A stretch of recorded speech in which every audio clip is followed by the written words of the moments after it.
My name is Conor O'Clery. I'm a former foreign correspondent of the Irish Times, and I'm here to talk with Mike Chinoy about his new book, Are You With Me?, about the human rights lawyer Kevin Boyle, who came from Northern Ireland. Now, Mike, first thing I'd like to say is that I've enjoyed your company in two different parts of the world. We met during the Troubles in the early 1970s when both of us were reporting in Belfast. And then we met again in China when I was Beijing correspondent and you were the CNN correspondent for China, and very well known for your role in reporting the Tiananmen Square massacre, and also for being a frequent visitor to North Korea when that wasn't possible for most of us. So Mike, you've written a book which I really like very much. It's you've brought to life a pioneering human rights lawyer and activist that we know about in Ireland, but not enough. And but Mike, your name isn't very well known in Ireland, apart from the time when you were here covering the Troubles. Tell me something about yourself.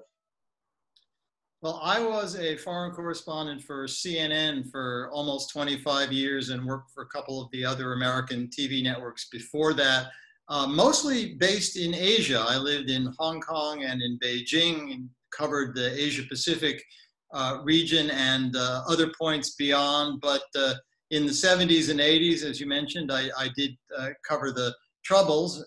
Since I left CNN a number of years ago, I'm affiliated with a think tank at the University of Southern California looking at U.S.-China relations, and I live in Hong Kong, but I have maintained my longstanding interest in Northern Ireland.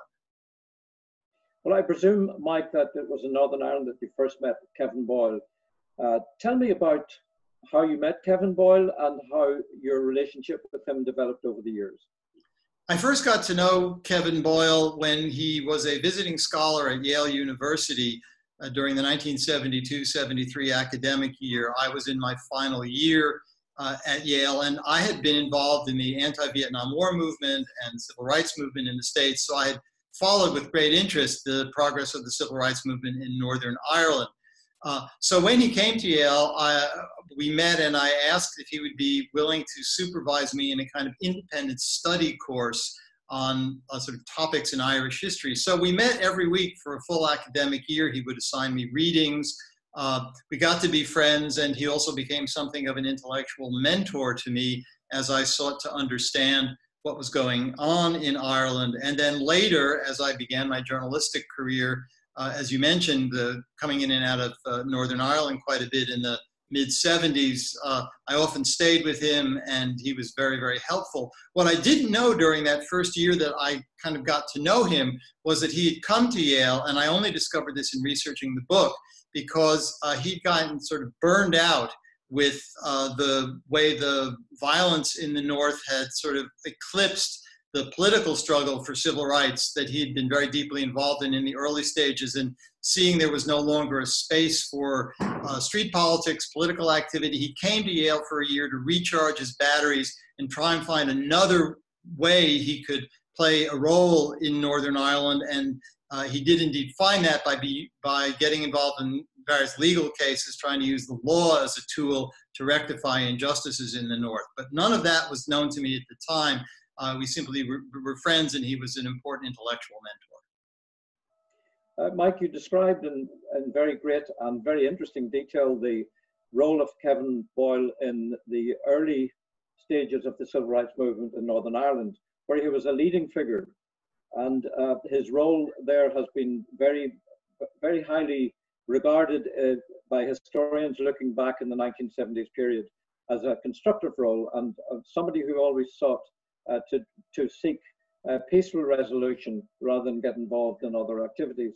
Now, Mike, I must say that to us in Ireland, Kevin Boyle is a name that we remember from the Troubles. But your book brings out his role after leaving Northern Ireland in the area of legal and human rights as a lawyer. And this is a role which most of us don't know about, because a lot of it was behind the scenes. A lot of it was advising, even advising Margaret Thatcher and the Irish government on legal issues, issues of human rights. Tell us something about that, because this is a revelation to to me, and I'm sure will be to readers of your book. Kevin Boyle was a very interesting man because he did all these amazing things, but he didn't like to talk about them. And so even as I knew him over the years, I only had a kind of faint notion of the range of things that he was involved in. And it was only after his death in 2010, when his wife gave all his papers to NUI Galway and I began to go through them, that it became clear not only the range and impact of what he did on Irish issues, because it turns out I discovered that he was involved in a previously unknown effort to mediate the 1981 IRA hunger strikes. He was involved in efforts to help lay the intellectual foundation for the Anglo-Irish Agreement, which in turn helped create the sort of the template for the Belfast Agreement, peace agreement of 1998. But unlike many of his contemporaries who became known through their role in the civil rights movement, he branched out beyond Northern Ireland and beyond Ireland generally. And he ended up as a lawyer in the European Court of Human Rights, taking and winning numerous landmark cases involving press freedom, gay rights, defending people who had been detained and tortured, who'd been subjected to rape and other state-sanctioned violence. He became a vocal advocate for freedom of the press. And one of the things I learned was that he, in 1980, late 1986, early 1987, took over a new freedom of press NGO called Article 19, which was set up to do for freedom of expression what Amnesty International did or was doing for prisoners of conscience. And in that role, first of all, he built Article 19 into an important NGO that's still very active today. But he played an important, vital role in organizing and leading the campaign to defend the writer Salman Rushdie, when Rushdie was threatened with death by Iran's Ayatollah Khomeini at considerable personal risk. I'd never heard him talk about this. I had no idea that he was involved in it, but it became clear going through thousands of papers in his archive. That was one of the really important things that he did. Well, this is a role that we in Ireland, and I'm sure readers of your book and other parts of the world would not be very aware of. And he also got involved in civil rights issues in Turkey. Again, this was something I knew very little about, but in the 1990s, as Turkey was trying to join the EU, Boyle was a very important figure in bringing cases before the European Court of Human Rights on behalf of the beleaguered Kurdish minority in southeastern Turkey. The Kurds have been the targets of Turkish government repression for decades. Even in recent months, they've been targeted again by the Turkish military. But Boyle, working with a couple of other lawyers, brought dozens of cases throughout the 1990s on behalf of the Kurdish villagers whose villages had been destroyed, on behalf of people who'd been arrested and tortured in detention. There was one very dramatic case involving a 17-year-old girl who had been arrested and raped in prison, and over tremendous objections from the Turkish authorities, who tried at every step of the way to sabotage this case. It was brought to Strasbourg, and the European Court of Human Rights issued a very important ruling that rape could be considered kind of a war crime, a crime against humanity, and that was important in terms of paving the way for the international tribunals that looked at the genocide in Rwanda or the massacres in the former Yugoslavia.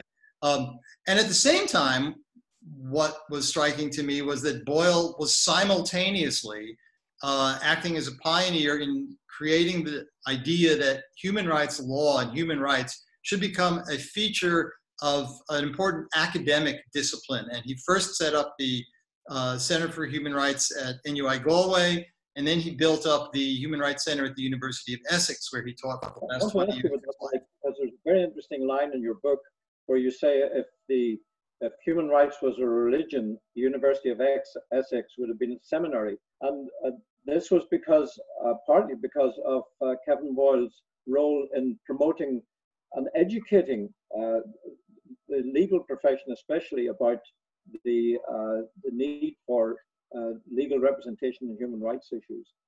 I think that's true. He had a very interesting idea about teaching human rights and human rights law, which was that you could train people in law, not just to become lawyers to buy and sell houses or sign, contracts for shipping merchandise, but to really play a role in society. And so, especially at the Human Rights Center at Essex is really the world's leading center for training people in human rights law. And if you scratch the surface today, or in the last few years, of almost any of the big international human rights NGOs, Amnesty International, Human Rights Watch, the various human rights courts in Strasbourg and elsewhere, human rights commissions, you'll find so many of his students in Europe, in Asia, in South America, who took what he taught them, and he was seen by them as this kind of beloved guide and mentor,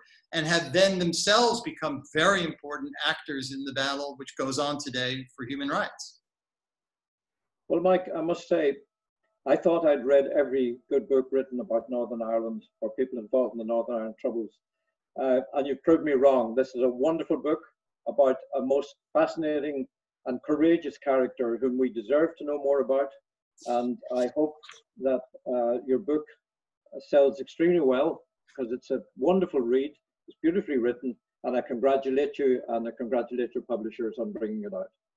Thanks very much, Conor. I should just, it's worth ending by noting we're having this conversation because I couldn't travel from Hong Kong, where I live, to Ireland and England to launch the book because of the coronavirus epidemic. And Kevin Boyle, over 30 years ago, writing about the early days of the HIV/AIDS epidemic, wrote that full freedom of information is not a luxury, but may literally be a matter of life and death. And since the coronavirus has spread in part because the Chinese authorities covered up the early stages of the outbreak, because President Donald Trump belittled it as a hoax, because other governments haven't been transparent about it, it just struck me that here, this is another example of how Kevin Boyle was a kind of visionary figure who sensed way before his time the importance of issues that are still with us today. And I think that's another reason why the book is still highly relevant. Well, Mike, as someone who has written 2 books about China, 1 book about North Korea, now a book about a civil rights lawyer from Ireland, I hope maybe someday you'll write a book about the use and the value of information in the coronavirus in the year of the plague.